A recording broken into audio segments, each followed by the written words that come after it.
gold has never really looked this good, technically, fundamentally, yet the sentiment for the mining stocks has probably never been this bad. I get emails all the time. Clients are frustrated on the gold stocks. When are they going to go up? I mean, people are expecting, with all this positive news, people expect these stocks to be much higher. And of course, with the price of gold holding above 2,000, because a lot of my clients have been buying these gold stocks since gold was under $400, right? It's at 2,000.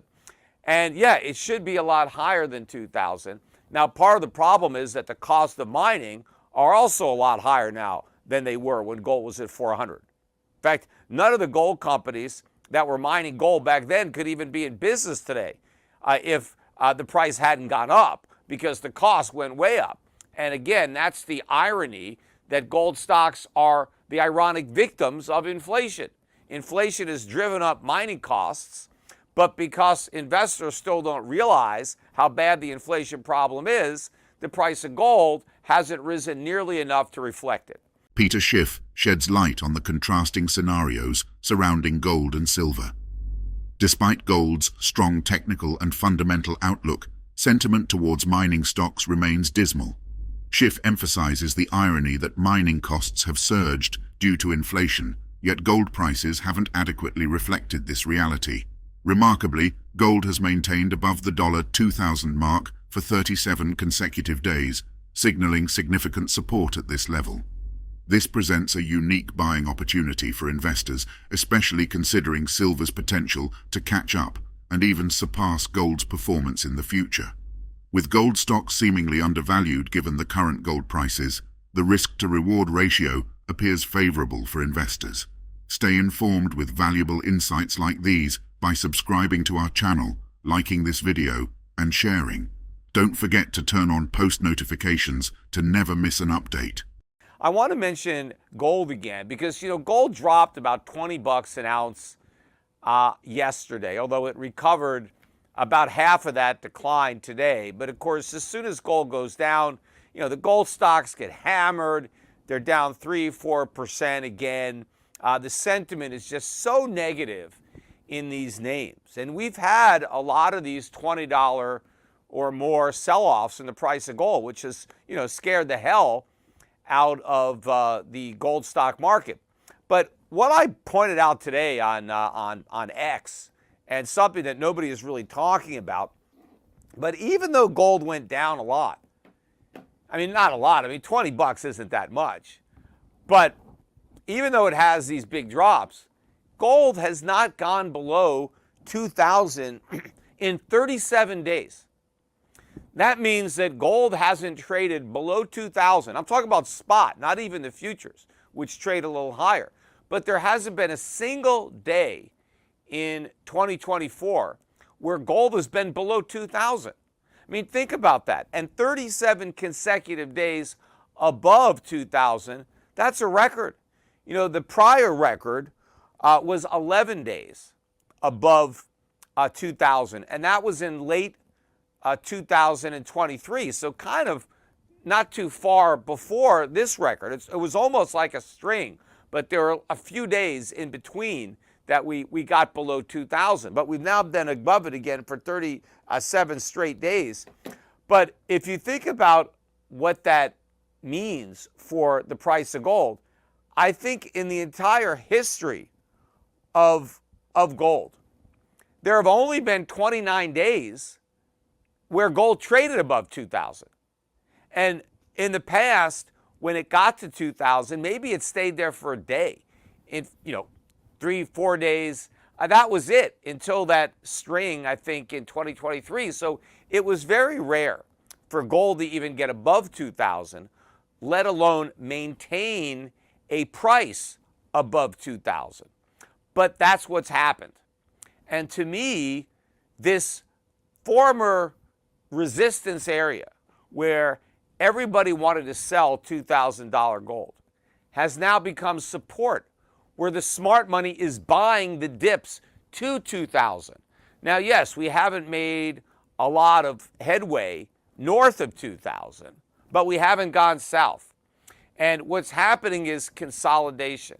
yes, there are still people who want to sell gold above 2,000, but I think the number of sellers is getting smaller, and the amount of gold that they have to sell is getting smaller. At the same time, more and more buyers are stepping up, and they're not waiting for breaks below 2,000. They're buying the breaks to 2,000, but they're buying before it gets to 2,000. So to me, this is a very bullish sign of a tremendous amount of support being built at a level that used to be resistance. And we're going to squeeze the overhead resistance out. The sellers are ultimately going to be gone for the market, and I think the price is just going to take off. And it's amazing to me that gold has never really looked this good, technically, fundamentally, yet the sentiment for the mining stocks has probably never been this bad. You know, I get emails all the time. Clients are frustrated on the gold stocks. You know, when are they going to go up? I mean, people are expecting, with all this positive news, people expect these stocks to be much higher. And of course, with the price of gold holding above 2,000, because, you know, a lot of my clients have been buying these gold stocks since gold was under $400, right? It's at 2,000. And yeah, it should be a lot higher than 2,000. Now, part of the problem is that the cost of mining are also a lot higher now than they were when gold was at 400. In fact, none of the gold companies that were mining gold back then could even be in business today if the price hadn't gone up, because the cost went way up. And again, that's the irony, that gold stocks are the ironic victims of inflation. Inflation has driven up mining costs, but because investors still don't realize how bad the inflation problem is, the price of gold hasn't risen nearly enough to reflect it. And so that's been a problem for these mining companies. But as far as I'm concerned, it's actually been a blessing for investors. I know it's frustrating if you've owned these stocks for a while, but don't worry. You're going to, I believe, make up for it in the end. The reason it's a blessing is I've had a lot of new clients that have come on board in the last several years, and they're lucky that they have the opportunity to buy these stocks at the prices that they're at.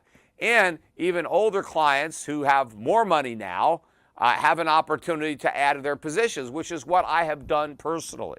I'm very surprised that, given all that's happened, I'm still able to buy some of my favorite names at the prices that they're at, because, you know, I got to do something with my money that I'm earning, and so this is a great opportunity for me. But I just wanted to point out, no one really talks about the fact that gold has spent so much time above 2,000, and how bullish a sign that is for the market. So again, you know, buying physical gold and silver, you know, it's even more bullish for silver, because if gold's going to take off, which, you know, it looks like it will, there's no way silver's going to get left behind.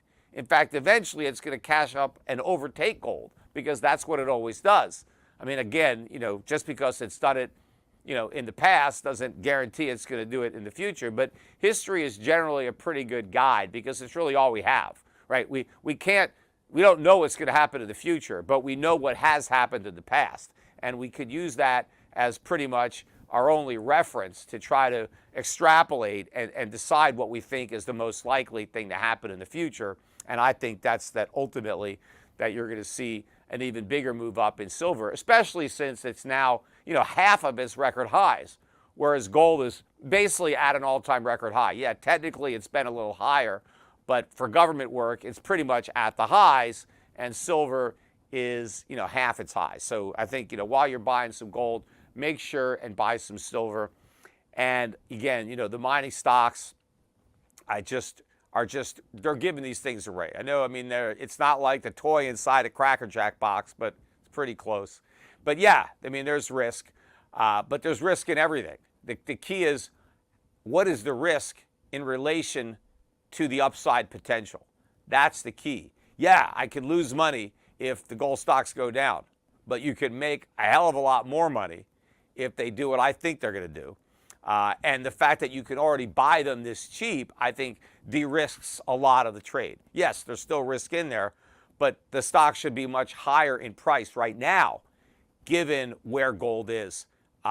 technically and fundamentally. So that takes some risk out of the trade. In today's discussion, Peter Schiff highlights the intriguing dynamics between gold's promising outlook and the challenging sentiment surrounding mining stocks. Despite gold's resilience above $2,000, mining stocks face skepticism due to increased mining costs driven by inflation.